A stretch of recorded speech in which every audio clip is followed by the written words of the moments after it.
Well, good morning, everybody. Welcome to day 3 on the Rezolve AI Hub. The observant amongst you will have noticed I'm not Crispin Lowry, who was originally billed to moderate the session. Crispin is there, and I'm sure we'll be happy to chat as we go forward. I'm the CEO of Reward, which is a Rezolve AI company.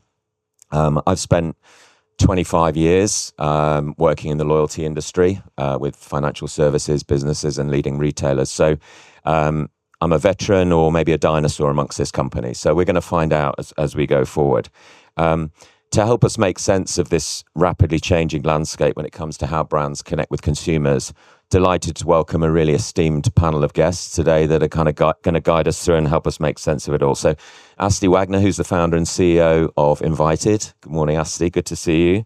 Rashida Jones, who's the CEO of Uncensored. Welcome.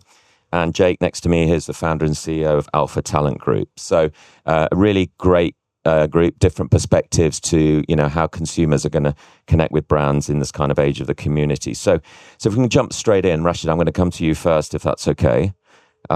What's fundamentally changing in how people discover, trust, and buy today? What shifts are you seeing out there? So in media, it's changed significantly. We've seen the loyalty, the trust, the engagement go from brands, companies, distributors to individuals. For our company in particular, I run Pierce Morgan's media company. He's kind of at the center of all of those things. So you have a talent who worked for big names like a CNN, like a News UK, that shifted into a digital space and kind of stood on his own as his own entity. And I think that's what you're seeing across the board. You're seeing more and more people who are seeking out voices, brands, content, interests that they self-choose. And so I think the biggest takeaway here is it's all consumer-driven, not brand-driven anymore. Very good. Asti, any thoughts on that one? Yeah, so to add to that, I think the discovery of brands is happening a lot more through socials these days. And I think also a lot more through community.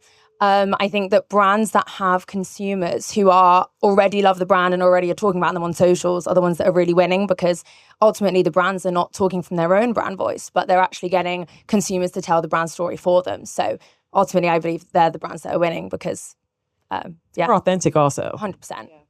And Jake, your perspective from a talent point of view around the role of kind of creators? Are you talent? I'm not the talent myself. No, I know. Super talented. Yeah. Super talented. Don't be modest. In other ways. I think what I've seen from our clients is the brands who win the most buy into what the talent have as their community and their trust.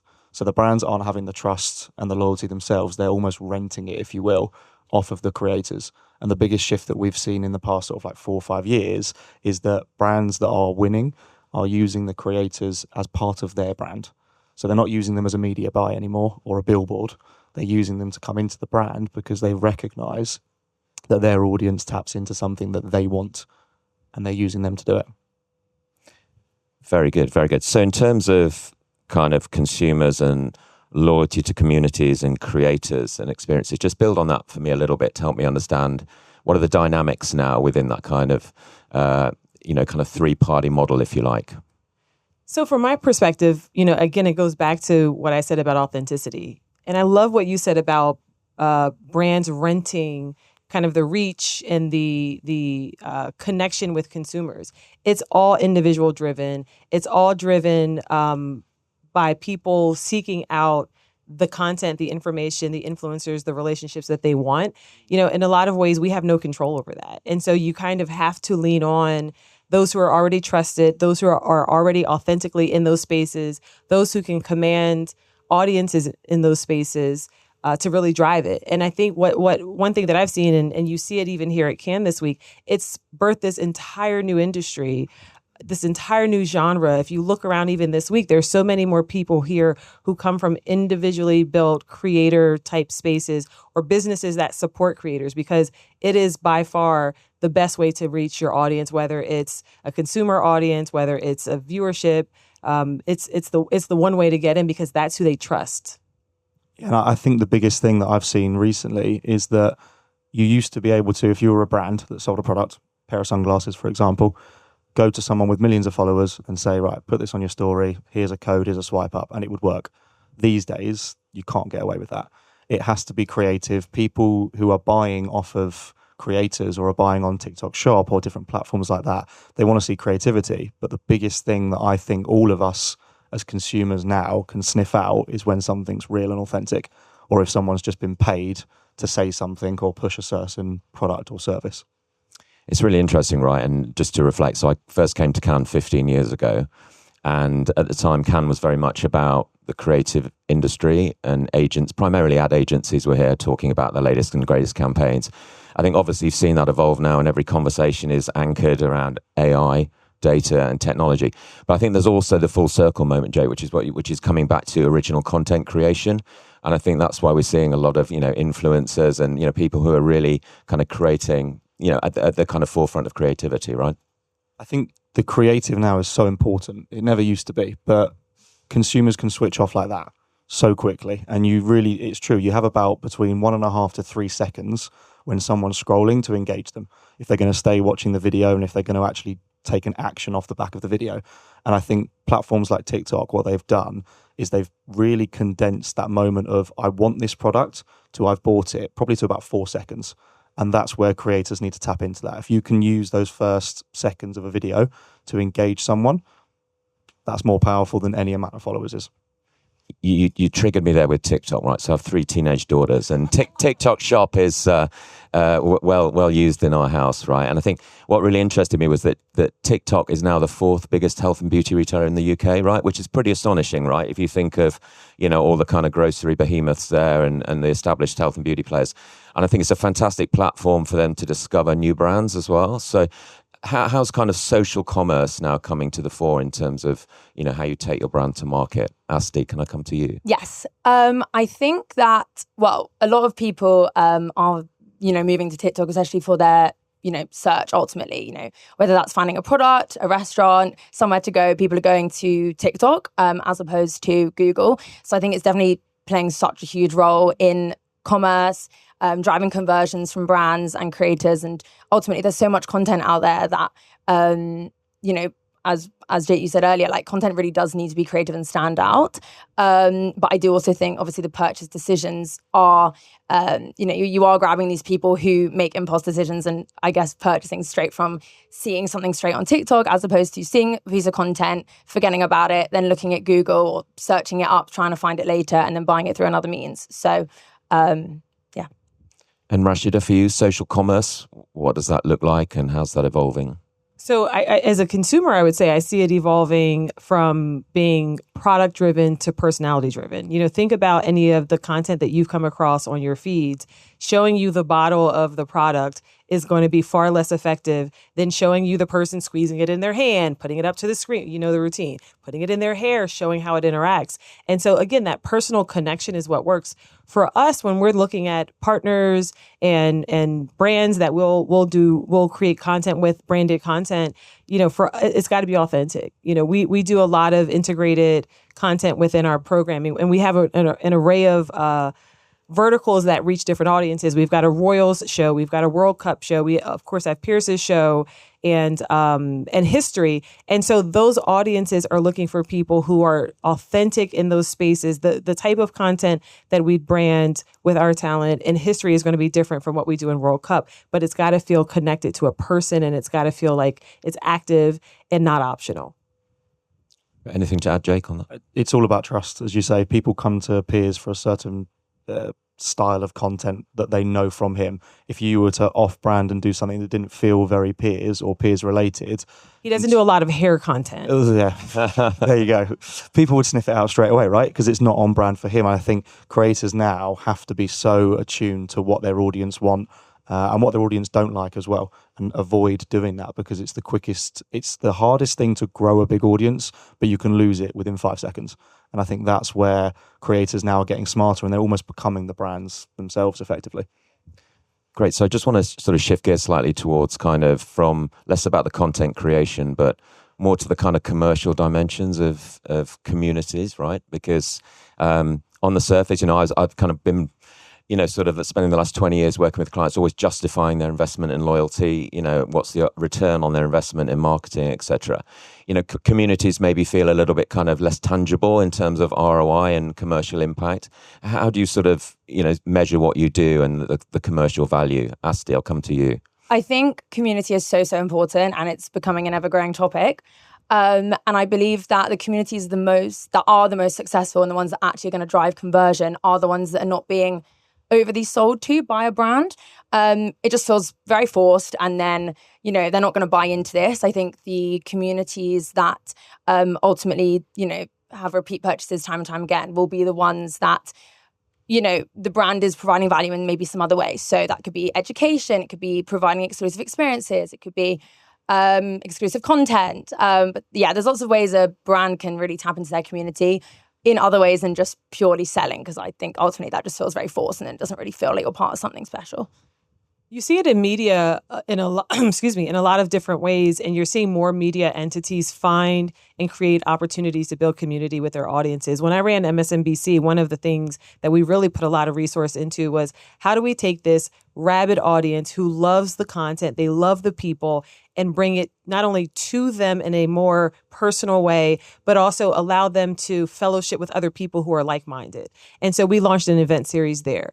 With Pierce's company, we're thinking the same way. How do we take people who are interested in the content, interested in the topics, interested in the formats and the styles, and bring that content to them? So we're also thinking about, you mentioned a couple of these: events, subscription. What does an in-person experience look like? How do you find other people who like the idea of unfiltered conversation and debate and bring them all together? Because it goes back to that same point that we've hit a few times. You're more likely to engage in our content if you feel authentically connected to it, but if you also feel as if you're part of a bigger entity, a bigger community interested in the same content. And you're seeing the same thing with CNN is doing a version of it. Fox does a version of it.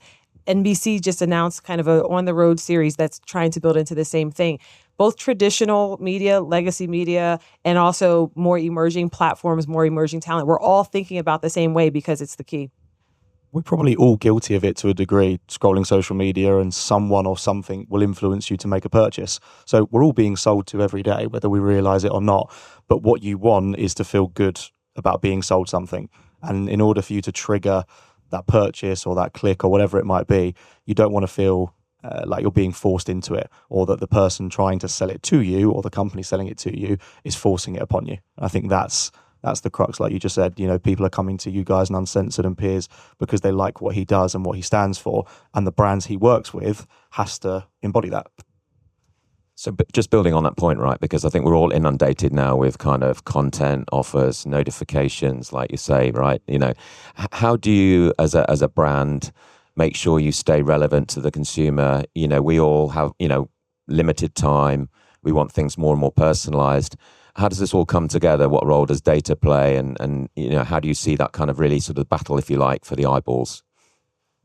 I think, again, talking about the community, I think that brands, in order for them to stand out, need to really listen to their community. I think that ultimately brands will be successful if they know exactly what the consumers want.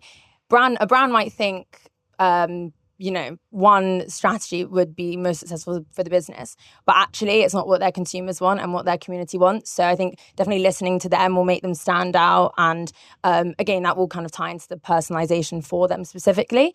And I also think, again, as I touched on before, creating value, which is exclusive for the community, again, it will just make the people within that community feel a lot more special, that they're actually, the perceived value of whatever product or service that they're providing will be a lot higher.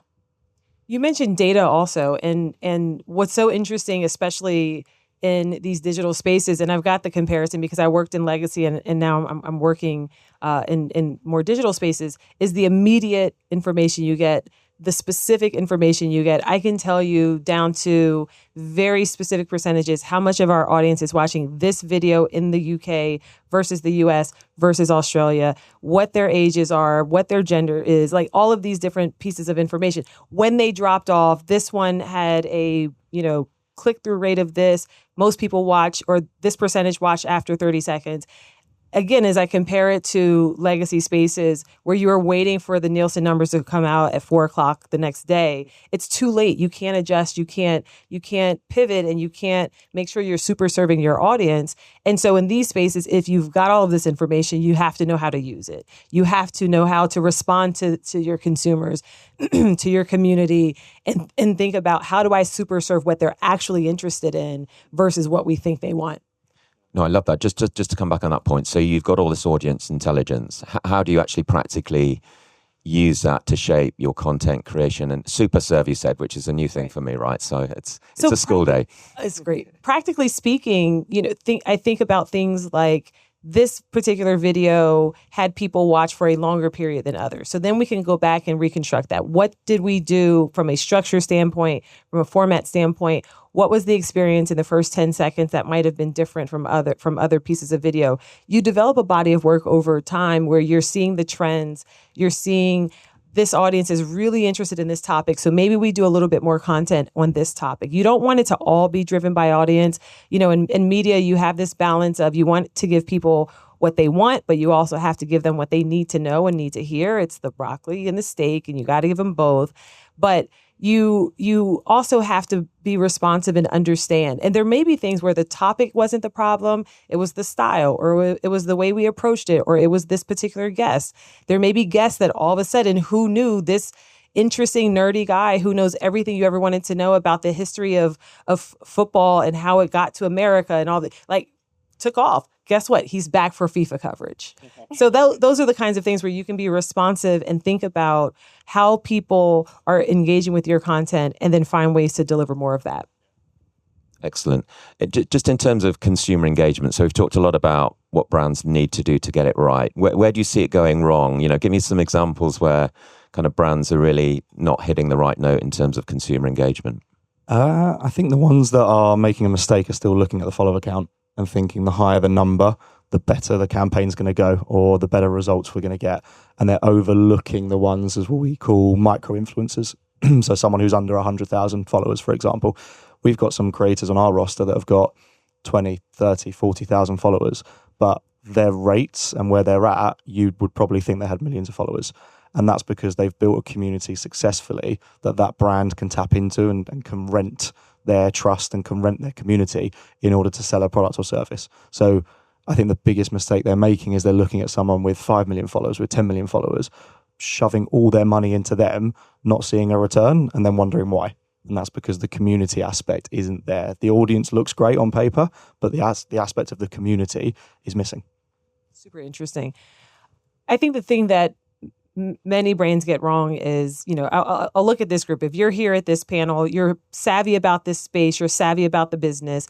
There are many brands that don't have people like this in their rooms making decisions. And so they misread things like follower count. They misread things like loyalty and community. They just don't know how any of this stuff happens, And so they're making decisions because they don't use the platforms or the content in this way. They've reach a high period, a high point in their career and in their company, but they don't really understand how it works. And so I think that the miss is when you don't engage on these platforms with these brands in this content personally, you then don't know how that translates to your audience.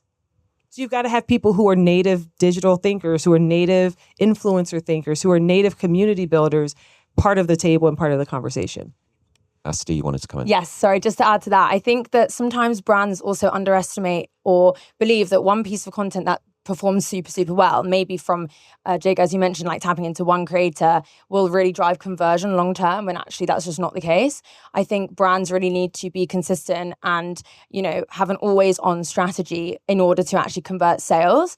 And there's actually a marketing rule of 7 that actually states that a piece of content has to be seen at least 7 times in order to convert to a sale. So if you translate this to content or influence marketing, I think that, a one-off campaign just doesn't work. It really needs to be, an ongoing partnership, and the brand needs to be consistently showing up on social feeds and across different platforms. That's my biggest pet peeve with brands, is that they'll come and say, we want to do this one post or this one story.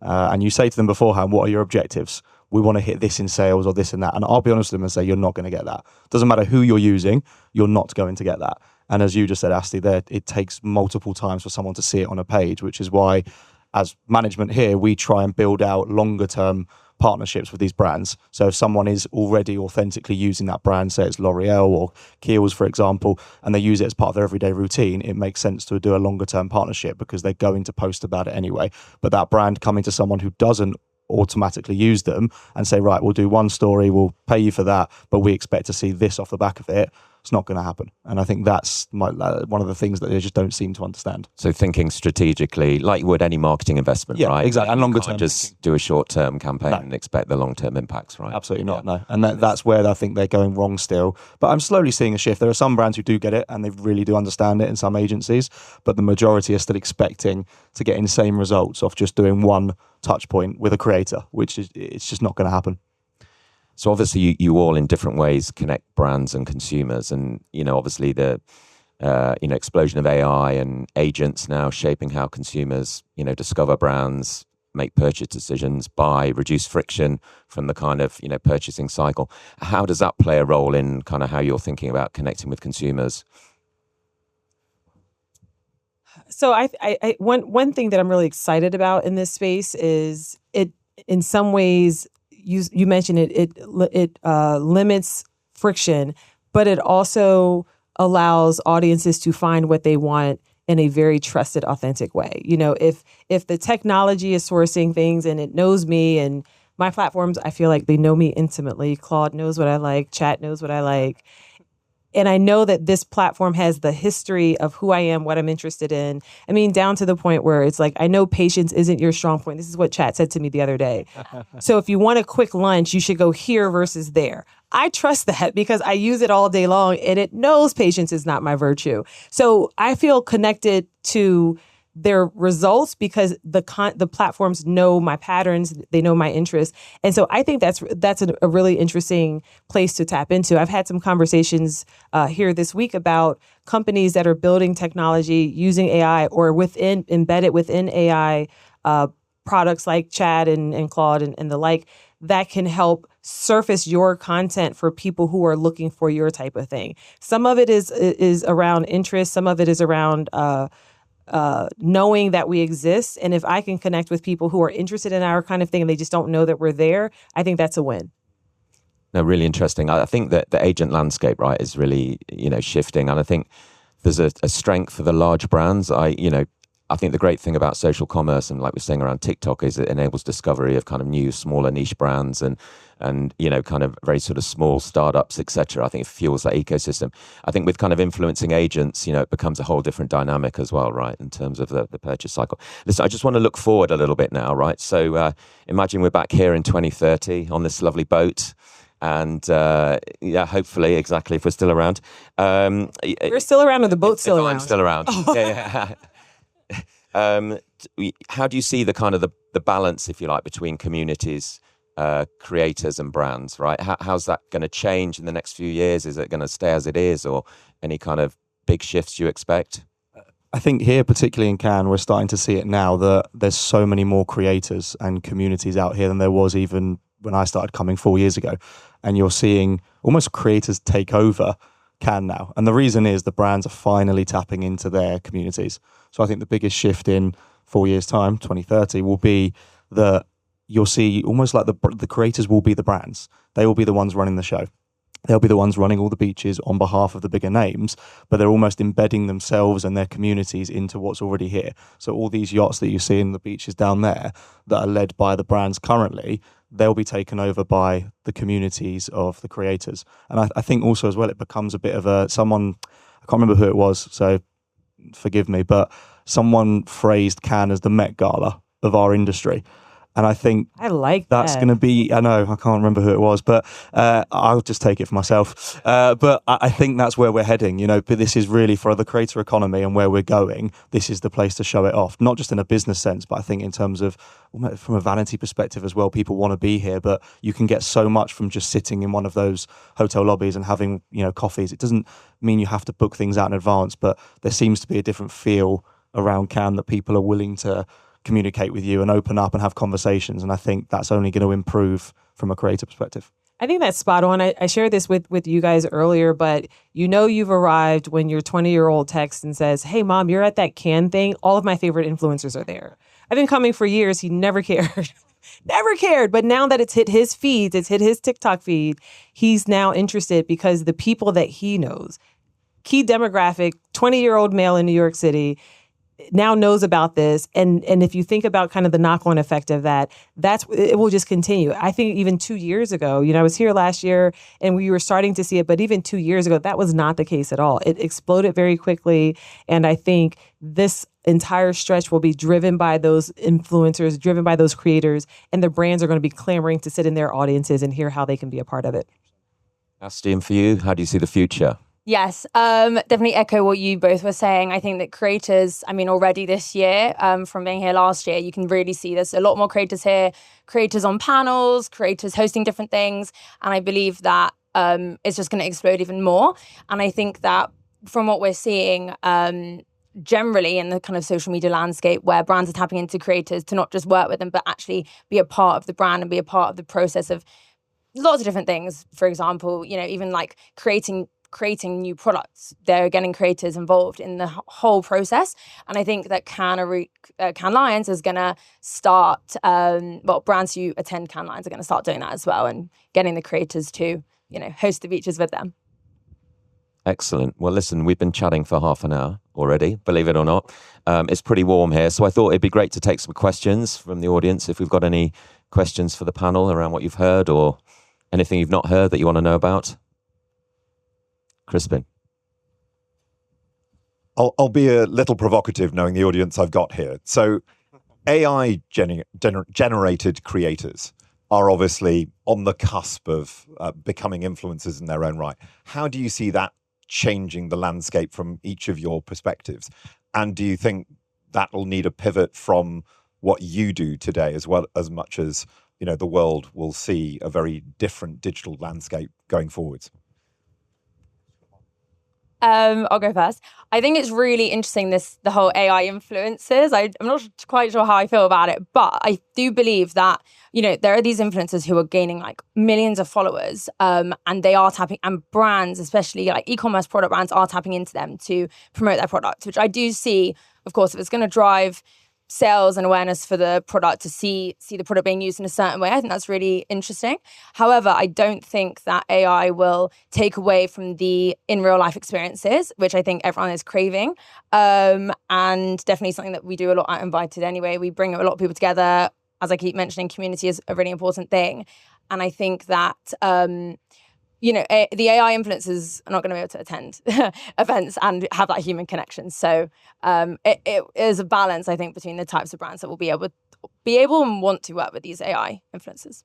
I think there are levels to it also. I see a world where at the very basic level, an AI influencer may get a product in front of people and they may be able to generate a certain amount of engagement on that thing, right? Like basic, you now are aware of my product. But for me, I think about a space where, great, if there are a bunch of bots doing a version of this, that makes talent like the talent that I work with even more important. Because you get the nuance, you get the authenticity, you get the connection, you get the ability to be provocative, you get the ability to be unexpected. And so in a world where some of those needs are met, I actually think we're more interesting and more important. I've had some companies pitch to us, we can build like an avatar version of Pierce. This was actually a product.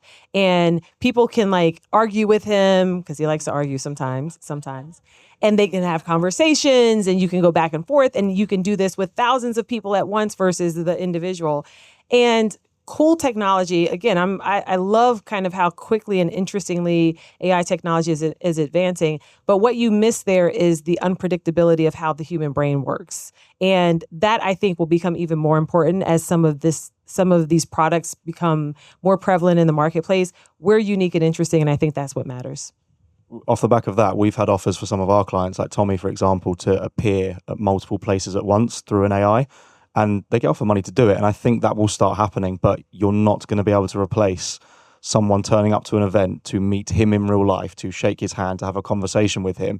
You're not going to replace that. So trying to put someone in multiple rooms at one point isn't the same thing. I think from a low-level standpoint, with products, with services, as you said, if it's a skincare, how it applies and an AI influencer showcasing that to you, I think that's fine. I think that's going to work. That's going to help brands. But what you're not going to replace is the fan culture that you have when you followed an influencer or you followed a household name for a long time.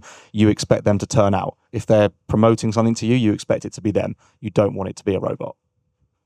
Sorry, I just thought of one other dynamic that you don't get with this technology is there's no life experience, right? Like think of your favorite influencer in person. Like part of the journey is watching them experience this. You know, whether they're starting a family or going to college or traveling, like the AI influencers don't experience, they have no life experience. And I think that's also one of the things that's really attractive in this space that you just won't get with the technology. It doesn't make them relatable. No, And that's a big thing. Like all of us as consumers, when you're looking at content online, you want to relate to it. You will like something, you'll share something, you'll purchase something if you feel it connects to you.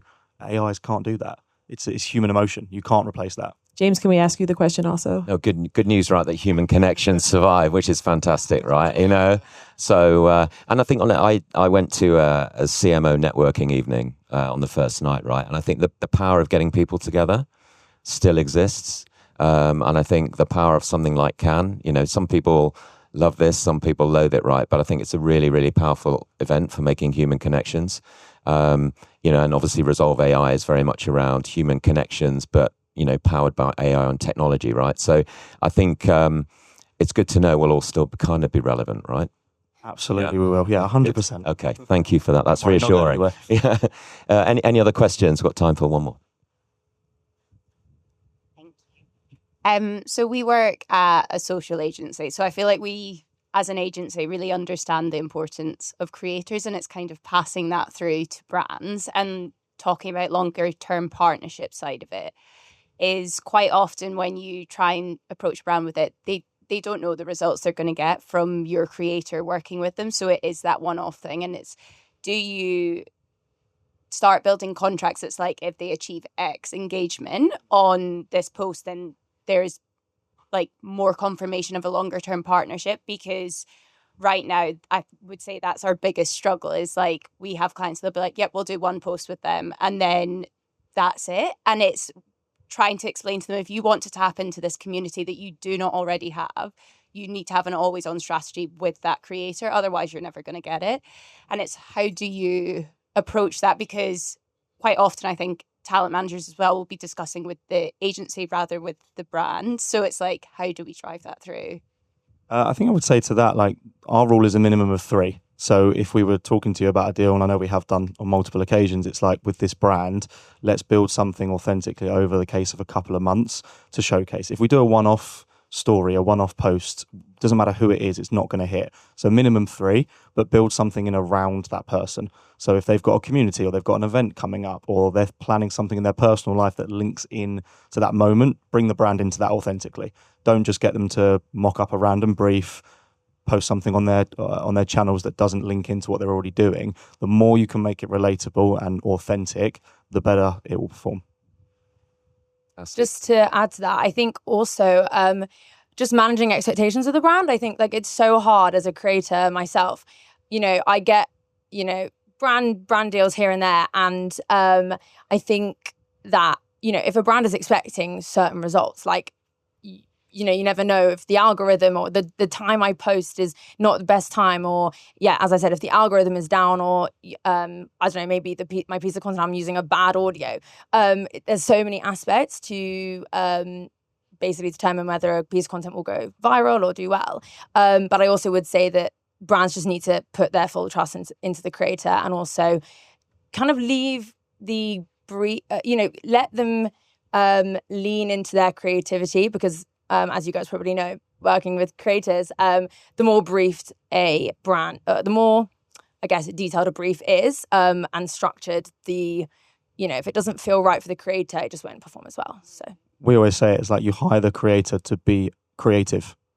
Let them do their job, right? Of course, there's always key messaging, there's do's, there's don'ts, but let them do their thing. And where we've seen the best partnerships is where, like, you guys or the brand will come to us and say, right, here's what we would like out of it, i.e. we need this messaging in there, but can we get the idea from the creator? And then we'll take that to the brand. That always seems to be the best way to do it.